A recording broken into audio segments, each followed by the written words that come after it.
Chapter 5, Police Management, Part 5. This PowerPoint is going to be really brief. We're just going to kind of tie things up finalize everything for the management chapter and talk about some of the difficulties that managers face. And so we're just going to hit on a few key areas. I mean, there are probably countless management difficulties, but some of the major areas where if you're coming in as a manager, you really want to take over the organization. You want to lead, whether it's through quality management or it's through a traditional means of managing, whatever your management style, here are some of the things that you're going to run into in a police department. And certainly one of them is going to be controlling officer discretion. Now, on the one hand, we've already talked about innovation, and we said we want officers to have some autonomy, to have some control over their decision making. And that's certainly true, but we also want to make sure that the officers are exercising good judgment. So if they're not, we want to be able to teach them better decision-making skills, better analytical skills, those kinds of things. But we also need to control when they're acting out of hand, when they're acting improperly. And so controlling their discretion may be difficult. The manager can't be there 100% of the time. Now, we do have innovations like cruiser cams and body cams that allow us to see things even when we're not there, but who has the time to look through an 8-hour shift for 10 officers to see what they did today? You don't have time to do that. So, much of police work goes on. If you're a patrol officer, police officers will say, I love patrol because I'm my own boss. Well, you're not technically your own boss. You do have a boss above you. So if I'm that boss, how do I control your discretion if I think you're doing things improperly? How do we measure what matters? So you see this throughout the book in several places, not just in this chapter, we'll see it in other places. But how do we actually measure what matters? What does matter? How do we decide what matters? If we're doing community policing, that's pretty subjective. How do we know when this person is being effective with the community? How do we measure that? Even if we do crime fighting, do we just count the number of arrests? What if they're doing crime prevention? How do we measure that? How do we know how many crimes we prevented?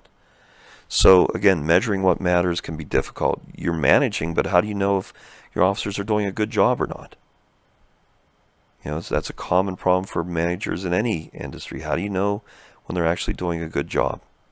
Because you want to reward them when they're doing a good job. You want to discipline them or teach them when they're doing a bad job. How do you know for sure when they are and when they aren't? Controlling group behaviors, the subculture of the police. So the subculture of the police is very strong. There's very much that in most police organizations, that esprit de corps, that feeling that I've got your back, you've got mine. And so we're going to talk about this more in the next lecture, in the next chapter, when we talk about change in policing. If you want to change a police organization, and that goes against the subculture, it goes against the way the police in that department have been doing things, how do you actually get them to change their ways? Maybe they have a long history of being a corrupt police department, and you're coming in as a reformer to make the police department honest. How do you actually achieve that? How do you get inside that subculture that has been set up over decades to hide corruption, to hide misconduct? How are you going to get inside it? So controlling group behavior, changing the subculture of the police. I'll give you an example even from my own personal history. My roommate from college went on to become a Houston police officer. And he was in the first years of his job, I was talking to him, and he said that a new mayor, a new police chief had come in to office in Houston, and they wanted to know if there was any racial profiling going on. They weren't accusing the officers of engaging in racial profiling. They just wanted to know, is there a problem here or not? So again, getting back to measuring what matters. How do we even measure this? So they were requiring all officers to record information about every traffic stop. The race of the individuals involved, the outcome of the traffic stop, the reason for the stop, all those things. Well, their communication to the rank and file officers was bad because the rank and file officers viewed this as a witch hunt. Sorry to use that term, but as a witch hunt, that they didn't trust the mayor yet. They didn't trust the police chief. The police chief hadn't earned their respect yet, and they thought this new chief is just looking to get rid of a bunch of us. And so how did the rank and file respond? Well, the patrol officers just basically said, we're not going to pull over anybody. They didn't, put that on the internet and broadcast it, but that's what they did. They said, you want to check our behavior to see if we're racially profiling? We think you're going to use it to fire us, even though that's not why the mayor and the police chief were collecting the information. Nonetheless, that's what the police officers thought they were doing, and so they stopped pulling people over. And I'm not exaggerating when I say they stopped pulling people over. They were not making any traffic stops. So the city was losing all of that money from fines.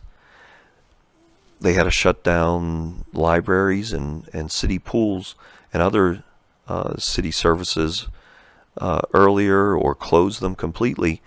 And that was getting a lot of pressure from the public placed on the mayor. And so eventually the mayor said, call it off. Just forget about the study. Even though it was a good study, something important that should have been done, it wasn't communicated properly. The rank and file resisted, the subculture resisted, and they shot down the idea pretty quickly.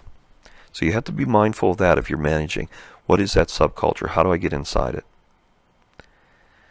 Are you dealing with any unions? So is your police force unionized? Are there contractual obligations? So a couple years ago, the Pennsylvania State Police wanted to take corporals who were in the police barracks behind the desk and who were greeting people basically as they were the desk corporal who, when people came into the barracks, that was the first person they saw. And so the state police said, hey, we need more of these experienced officers. If you're a corporal, and sometimes it was even a sergeant behind the desk, if you have that kind of experience, we need you out on the streets. We need you out on the roads. We don't need you behind a desk. And so their idea was, we're going to move these corporals and hire from behind the desk, and we're going to replace them with non-police personnel so we could have a receptionist handle this. The union resisted and said, no, wait a minute. Under the contract, the person who works that desk has to be at least a corporal. And so they went to arbitration, and the arbitrator ruled in favor of the union and said, you're absolutely right. This contract says this has to be a corporal or above. So even though it made sense to put that corporal out on the streets, the contract said you can't do that. You want to have more people on the street, hire more patrol officers, create more jobs. Don't take a corporal out from behind the desk. And so again, you might be running into these contractual obligations if you're a manager, so you can't do everything that you want to do. How do you manage critical incidents? So do you have the training? Do you have the experience to handle some of these situations? You're going to see a video later about Hurricane Katrina and the New Orleans Police Department. There was a lot of miscommunication and not knowing what to do because nobody in that police department had ever experienced a hurricane like that. And the same when the people in Houston, I was just talking about my roommate in Houston, he was still working, and when the hurricane hit Katrina, and so they knew better what to do because of what had happened in New Orleans. They were able to learn from New Orleans. And so do you have that experience to manage a critical incident, or is it beyond you? So have you really been trained to deal with this situation? Because you're only human too. You may not know what to do, but everybody's looking to you to make the decision. So you're going to have to figure out, how can I make the best decision possible? And that obviously can be pretty difficult. That's why I have it listed under management difficulties. How do you handle the media? Okay, because if it's a big incident, you're going to probably be dealing with the media. Or maybe it's one of your police officers has used excessive force, and now the media is just raining down on your small little town or your city police department or whatever it is. And so can you actually deal effectively with the media?